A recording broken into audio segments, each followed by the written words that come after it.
அனைவருக்கும் வணக்கம். Welcome to world village cookery channel. எல்லாரும் எப்படி இருக்கீங்க? நாம இன்னைக்கு என்ன டிஷ் செய்ய போறோம் அப்படின்னா, ரேஷன் அரிசியை யூஸ் பண்ணி இந்த ரோட்டு கடையிலலாம் விற்கிறாங்கல்ல, பிரிஞ்சி, குஸ்கா, எம்டி பிரியாணி, ஏழைகளோட பிரியாணின்னு கூட சொல்லலாம். இந்த அருமையான ஒரு பிரிஞ்சி தான் நாம இன்னைக்கு ரேஷன் அரிசியை யூஸ் பண்ணி எப்படி சுவையா செய்யறது அப்படின்னு பார்க்க போறோம். இன்னைக்கு நீங்க சென்னையில பொதுவா நிறைய நகரங்கள்ல வந்து இந்த ரோடு கடை பிரிஞ்சி வந்து ரொம்ப ஃபேமஸ் ஆயிருக்கு. அதுக்கு முக்கியமான காரணம், இந்த காலையில அந்த ஸ்கூல் பசங்களுக்கு காலையில டிஃபன் செஞ்சு கொடுக்க முடியாதவங்க நேரா வருவாங்க. ஒரு டப்பால வந்து ஒரு 15 ரூபாய்க்கு பிரிஞ்சே கேட்பாங்க, 20 ரூபாய்க்கு பிரிஞ்சு கேட்பாங்க. ஸோ வேலைக்கு போறவங்க மதியானம் லஞ்சுக்கு ஒரு 30 ரூபாய்க்கு பிரிஞ்சு கேட்பாங்க. ஸோ இந்த மாதிரி குறைந்த விலையில சுவையான பிரிஞ்சி கிடைக்குது அப்படின்னா அதுக்கு முக்கியமான காரணம் ரேஷன் அரிசி தான். ரேஷன் அரிசி கொஞ்சம் ஃப்ரீயாக கிடைக்குது, சம்டைம்ஸ் குறைஞ்ச விலையில கிடைக்குது. அதை யூஸ் பண்ணி தான் இந்த சுவையான பிரிஞ்சி செஞ்சு விற்கிறாங்க. அது மாதிரியான இந்த ரோட்டு கடை பிரிஞ்சி தான் நம்ம வந்து ஒரு பிராண்டட் மீல் மேக்கரை வச்சு சுவையா வீட்லயே எப்படி செய்யுது அப்படின்னு பார்க்க போறோம். இந்த வீடியோவை பார்க்கறதுக்கு முன்னாடி நம்ம சேனலை சப்ஸ்கிரைப் பண்ணாம பார்த்துக்கின்னு இருக்கிறீங்க அப்படின்னா தயவு செய்து நம்ம சேனலை சப்ஸ்கிரைப் பண்ணுங்க. பக்கத்துல பெல் ஐக்கான் வரும், அதையும் ப்ரெஸ் பண்ணுங்க. முக்கியமா இந்த வீடியோவை ஸ்கிப் பண்ணாம ஃபுல்லா பாருங்க. அப்பதான் இதுல என்னென்ன சேர்க்கிறோம், எந்த டைம்ல சேர்க்கிறோம், எப்படி சுவையா செய்யறோம் அப்படின்னு நீங்களும் பார்த்து உங்க வீட்டுல செஞ்சு பார்த்து சுவைத்து சாப்பிடலாம். வாங்க வீடியோக்குள்ள போகலாம். இந்த பிரிஞ்சி செய்யறதுக்கு முன்னாடி இது மீல் மேக்கர், இது வந்து ஒரு பிராண்டட் மீல் மேக்கர். லூஸில் கிடைக்கிறத விட நீங்கள் பிராண்டட் வாங்கினீங்கன்னா டேஸ்ட்டாகவும் இருக்கும். இந்த மட்டன் சாப்பிட்ற ஒரு ஃபீலை கொடுக்கும். சுடுதண்ணியில் ஒரு 150 கிராம் நான் வாங்கி அதை ஊற வச்சிடணும். ஒரு அரை மணி நேரம் இது ஊறிச்சுன்னா நல்லாயிருக்கும், சாப்பிட்றதுக்கு செய்யறதுக்கு ஈஸியாக இருக்கும். அதே மாதிரி ரேஷன் அரிசி எடுத்திருக்கேன், 2.5 ஆழாக்கு, அதாவது 1/2 கிலோ. இது வந்து ஒரு 4-5 தடவை நல்லா முதல்ல தண்ணி ஊற்றி நல்லா அலசிடணும். ஏன்னா அதில் கொஞ்சம் ஸ்மெல் இருக்கும், அதையும் போட்டோன்ட்டு நல்லா அலசி ஊற வச்சுருங்க. இப்போ நம்ம அடுப்பை பற்ற வச்சுக்கிறோம்.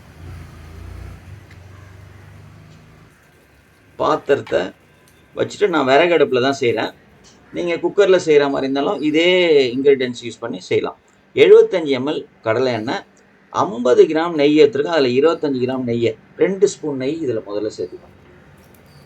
பட்டை, கிராம்பு, பிரிஞ்சி இலை, ஏலக்காய், இந்த மசாலா ஐட்டம்ஸ்லாம் கொஞ்சம் வந்து போட்டுக்கலாம்.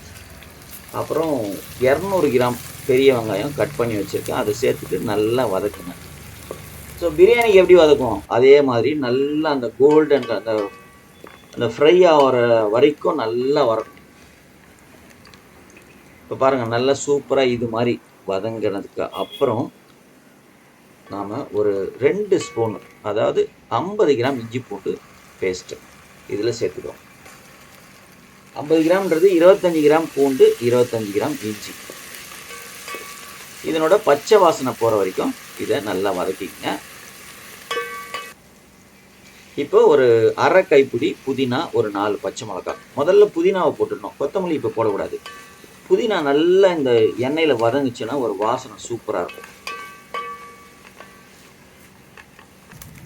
இது நல்லா வதங்கினதுக்கப்புறம் கொத்தமல்லி அதே அரை கைப்பிடி, 2 தக்காளி கட் பண்ணி வச்சுருக்கேன், ஒரு 50 ml தயிர், கரெக்டாக 50 ml தயிர் போதும், நிறைய போட வேணாம். இது எல்லாமே நல்லா வதங்கணும். இது வதங்கின இருக்கிற நேரத்தில் 1 ஸ்பூனு மிளகாத்தூள் போட்டுக்கலாம். நான் காஷ்மீரி மிளகாத்தூள் போட்டிருக்கேன்.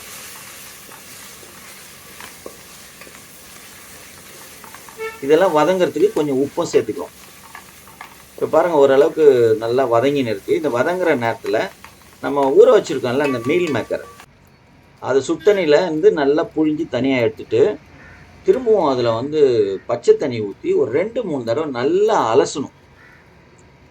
அப்படி அலசுனாதான் அதில் வந்து ஒரு ரேஷன் ஸ்மெல் வரும். அது இந்த ஸ்மெல்லு போனோம் அப்படின்னா நீங்கள் இது மாதிரி சுடுதண்ணியில் ஊற வச்சுட்டு அதை புழிஞ்சி எடுத்து 2-3 தடவை பச்சை தண்ணி ஊற்றி நல்லா அலசி புழிஞ்சி எடுத்து வச்சிங்கன்னா சாப்பிட்றதுக்கு செம்ம டேஸ்ட்டாக ஒரு கறி சாப்பிட்ற ஃபீல் கொடுக்கும். கறி மாதிரியே டேஸ்ட்டாக இருக்கும்னு சொல்ல முடியாது, ஆனால் அந்த ஒரு ஃபீல் கொடுக்கும்.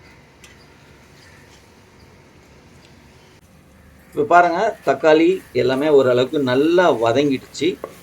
இந்த நேரத்தில் இதில் வந்து ஒரு 1/2 ஸ்பூன் கரம் மசாலா சேர்த்துக்குவோம். 1/2 ஸ்பூன் மட்டும் போடுங்க, நிறைய சேர்க்காதீங்க. அப்புறம் 1 ஸ்பூன் தனியாத்தூள். ஆக்சுவலாக நம்ம முன்னாடி பட்டை மிளகாத்தூள் தானே போட்டோம், அதனால் தனியாத்தூள் சேர்த்துட்டு மீல் மேக்கரை இதில் ஆட் பண்ணிவிட்டு நல்லா மிக்ஸ் பண்ணிக்க. ஒரு 2 நிமிஷம் அப்படியே அதில் வதங்கட்டும்.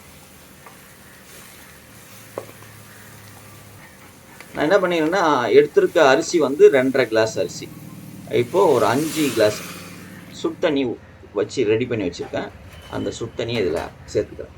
நீங்கள் பச்சை தண்ணி கூட ஊற்றிக்கலாம், சீக்கிரம் முடியும் சுடு தண்ணி ஊற்றினா. அப்புறம் இந்த பிரியாணிக்கு தேவையான அளவு உப்பு, அப்புறம் 1/2 எலுமிச்சம்பழம், இது எல்லாத்தையும் போட்டு ஒரு மிக்ஸ் பண்ணிட்டு மூடி வச்சுருங்க. நல்லா சலன்னு கொதிக்கணும். நல்லா கொதி வரும்போது தான் ஒரு தடவை உப்பை மட்டும் செக் பண்ணிடணும்.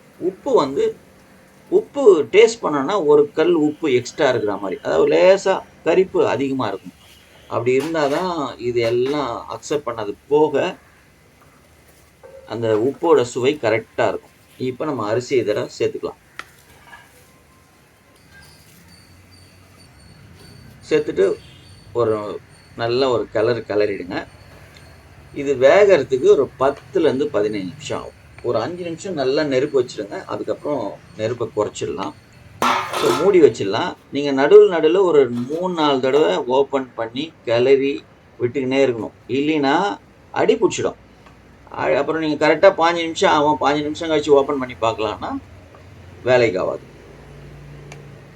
ஸோ நடுவில் நீங்கள் வந்து கிளறி விட்டு எப்படி வெந்திருக்குன்னு ஒரு பொசிஷன் நீங்கள் செக் பண்ணிங்க.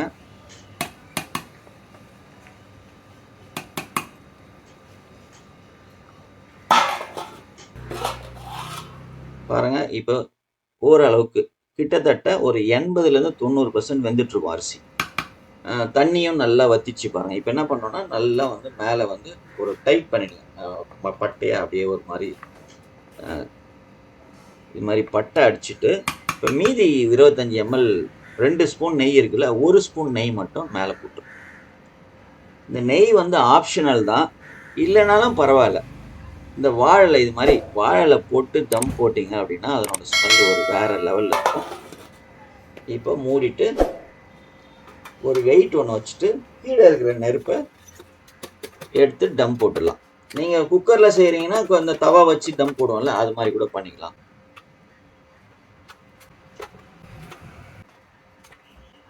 ஸோ நெருப்பு எடுத்து மேலே போட்டுட்டேன். கரெக்டாக 20 நிமிஷம். இப்போ டம்மு ஓப்பன் பண்ண போகிறோம். இப்போ ஓப்பன் பண்ணி பார்த்தீங்கன்னா, நம்ம வாழையில வச்சுருப்போம்ல, அந்த வாழைலாம் அப்படியே கழுகி சுருங்கியிருக்கும். இது வாழையில வைக்கலன்னா அந்த சாதம் ஒரு மாதிரி ட்ரை ஆகி மேலே ஒரு மாதிரி ரெட்டிஷாக இருக்கும், கருகியிருக்கும். இப்போ பாருங்கள், ஓப்பன் பண்ணி பார்த்தா அப்படியே உதிரியாக அது ரேஷன் அரிசியாக செஞ்சோம் அப்படின்ற மாதிரி இருக்கும். செம்ம டேஸ்ட்டாக இருக்கும். நீங்கள் செஞ்சு சாப்பிட்டு பாருங்கள். நீங்கள் முதல்ல ரோடு கடையிலலாம் பிரிஞ்சு சாப்பிட்டு பாருங்கள், சூப்பராக இருக்கும். அவங்க ரேஷன் அரிசி தான் யூஸ் பண்ணுறாங்க, நல்ல செம்ம டேஸ்ட்டாக இருக்கும். அதே மாதிரி இதுவும் செம்ம டேஸ்ட்டாக இருக்கும். கூட வந்து ஒரு கத்திரிக்காய் சட்னி ரைத்தா வச்சுன்னு சாப்பிட்டீங்கன்னா செம்மையாக இருக்கும். இப்போ இது மாதிரி கிளறி விட்டுட்டு மீதி 1 ஸ்பூன் நெய் இருக்குல்ல, அதை போடுங்க. போட்டிங்கன்னா இந்த வாசனை சூப்பராக இருக்கும். இந்த கடைசியாக ஊற்றுற நெய்யோட வாசனை இந்த பிரிஞ்சிக்கு செம்ம டேஸ்ட்டை கொடுக்கும். பாருங்கள், அப்படியே ஆவி பறக்க சுட அப்படியே அந்த உதிரியாக அருமையாக வெந்த அந்த மீல் மேக்கர் நான் சொன்ன மாதிரி பிராண்டட் வாங்கி போட்டிங்கன்னா வேறு லெவலில் இருக்கும் டேஸ்ட்டு. அந்த லூஸில் விற்கிறாங்களே, அது வந்து அந்தளவுக்கு டேஸ்ட் இருக்காது. ஸோ சூப்பரான ரோட்டு கடை brinji, alias kuska, alias empty biryani, ஏழைகளோட பிரியாணி ரெடி சாப்பிட்றதுக்கு. நீங்களும் உங்கள் வீட்டில் இதே மாதிரி செஞ்சு பார்த்துட்டு எப்படி இருந்ததுன்னு கமெண்ட் பாக்ஸில் கமெண்ட் பண்ணுங்கள். உங்களோட கமெண்ட்ஸ் வந்து எங்களுக்கு ரொம்ப ரொம்ப முக்கியம். இந்த வீடியோ பிடிச்சிருந்ததுன்னா லைக் பண்ணுங்கள், உங்கள் நண்பர்களுக்கும் உறவினர்களுக்கும் ஷேர் பண்ணுங்கள். முக்கியமாக நம்ம சேனலை சப்ஸ்கிரைப் பண்ணுங்கள், பக்கத்தில் பெல் ஐக்கான் வரும், அதையும் ப்ரெஸ் பண்ணுங்கள். மீண்டும் அடுத்த வீடியோவில் பார்க்கலாம். நன்றி, வணக்கம், பை.